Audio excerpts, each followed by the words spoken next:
Everyone welcome. कैसे हो आप सब। तो आज का जो हमारा टॉपिक है वो हमारा है क्या, हमारी सबसे इंपॉर्टेंट स्पेक्ट्रोस्कोपी, जिसको कि हम बोलते हैं मॉसबे स्पेक्ट्रोस्कोपी। ये आपकी इनऑर्गेनिक स्पेक्ट्रोस्कोपी में आती है और बच्चों को ये बहुत ज़्यादा डिफिकल्ट लगती है। देखो, इस स्पेक्ट्रोस्कोपी का डिफिकल्ट लगने का मेन रीज़न क्या है, या तो अच्छे से पढ़ाई नहीं जाती या हमें पढ़ाई जाती है तो हमें समझ नहीं आती। इस लेक्चर में हम बहुत ही अच्छी तरह से पढ़ेंगे और इतनी गारंटी है मेरी कि आपको बहुत अच्छी से समझ में आ जाएगी। ठीक है, तो स्टार्ट करते हैं अपनी क्या मॉसबे स्पेक्ट्रोस्कोपी। ठीक है, तो सबसे पहले आता है इसका नाम मॉसबेरी क्यों पड़ा। ठीक है, जो हमारे साइंटिस्ट थे मॉसबे साइंटिस्ट, उन्होंने क्या किया था, वो पीएचडी कर रहे थे तब। उन्होंने अपने पीएचडी करते टाइम ही इस स्पेक्ट्रोस्कोपी को क्या किया था, इन्वेंट किया था। ठीक है, अगर उन्होंने अपने पीएचडी करते टाइम ही स्पेक्ट्रोस्कोपी को इन्वेंट किया था तो मतलब बहुत बड़ी अचीवमेंट हो गई ना ये।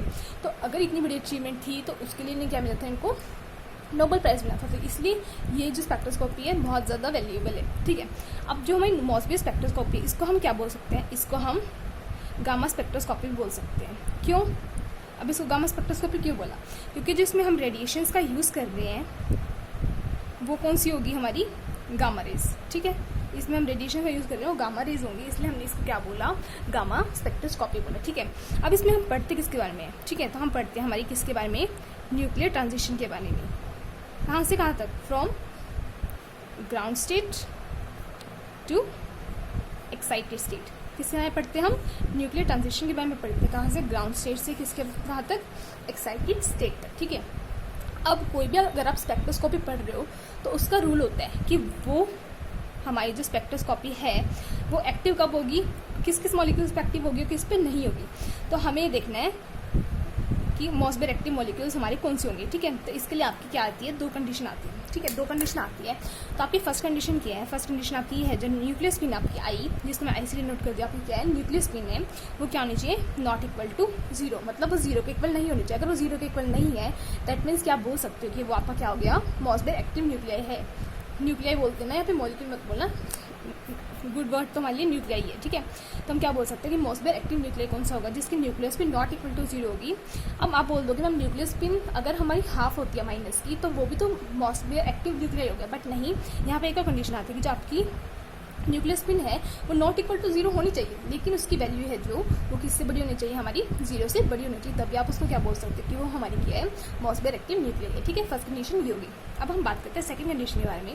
तो सेकंड कंडीशन क्या है, हमारी जो न्यूक्लियर स्पिन है हमारी ग्राउंड स्टेट के लिए, एंड जो हमारी न्यूक्लियर स्पिन है किसके लिए, एक्साइटेड स्टेट के लिए। देखो ये क्या है, nuclear spin for ground state और ये क्या है, हमारी nuclear spin for excited state. ये दोनों भी नॉट इक्वल टू जीरो होने चाहिए और should be greater than zero होनी चाहिए। एंड ऑल्सो जो ग्राउंड स्टेट की न्यूक्लियर स्पिन है वो नॉट इक्वल टू होनी चाहिए एक्साइटेड स्टेट की न्यूक्लियर स्पिन की। ठीक है, अगर ये दोनों कंडीशन सेटिस्फाई हो रहे हैं तो आप ये बोल सकते हो कि वो जो हमारा न्यूक्लियाई होगा वो कैसे होगा, मॉसबे एक्टिव न्यूक्लियाई होगा। अब देखो जो मॉसबे हमारे साइंटिस्ट थे उन्होंने स्पेशली तो हमें Fe&Sn के ऊपर ही बताया था, मतलब हमारी आयरन के ऊपर और हमारी लेड के ऊपर इन्होंने डिस्कवरी, मतलब मोस्टली हम पढ़ते हैं इनके बारे में। तो आप सीधा अगर आपको ना भी पता हो इनके बारे में तो आप ये बोल सकते हो कि Fe&Sn तो हमारे क्या है, हमारे मॉसबे एक्टिव न्यूक्लियाई है। ठीक है, अब आपने तो बोल दिया, लेकिन इसका प्रूफ क्या था कि Fe और Sn हमारे मॉसबे एक्टिव न्यूक्लियाई है। तो इसका प्रूफ देखो क्या होता है, जो हमारी Fe होती है और Sn होती है उसमें जो न्यूक्लियर स्पिन ग्राउंड स्टेट में होती है ना वो कितनी होती है, हाफ। ठीक है, और जो एक्साइटेड स्टेट में हमारी न्यूक्लियर स्पिन होती है वो कितनी होती है, हमारी 3/2। तो यहाँ से आप क्या समझे, देखो न्यूक्लियर स्पिन है दोनों की नॉट इक्वल टू जीरो है, should be greater than zero है। हाँ जी, उस पर जो IG और IE है नॉट इक्वल टू जीरो होगी, ग्रेटर देन जीरो होगी। और थर्ड कंडीशन क्या है हमारी, वो दोनों सेम भी नहीं होना चाहिए, मतलब अगर ये हाफ है तो ये हाफ नहीं होना चाहिए, अगर ये 3/2 है तो ये 3/2 नहीं होना चाहिए।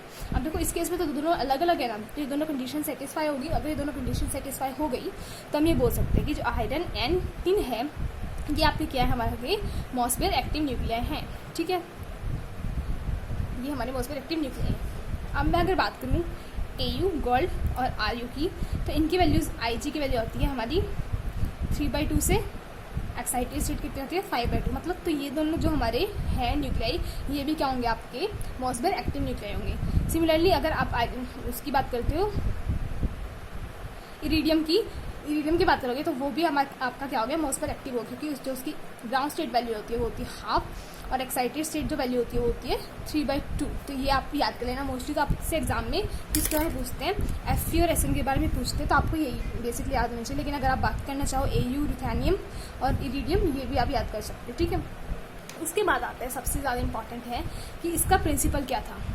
जिसकी वजह से ये इतने ज़्यादा फेमस हो गए। तो इसका प्रिंसिपल पढ़ते देखो। इसके प्रिंसिपल में आपको पता है अगर हम कुछ भी एक्सपेरिमेंट कराएं तो आपको सबसे पहले तो क्या चाहिए, सोर्स, ठीक है, एंड देन आपको क्या चाहिए होता है, सैंपल, ठीक है। तो इसमें जो हम सोर्स लेते हैं स्पेक्ट्रोस्कोपी में, आप कैसा सोर्स लेते हो, जो आप सोर्स लेते हो आपका सोर्स कैसा होता है, रेडियो एक्टिव सोर्स होता है।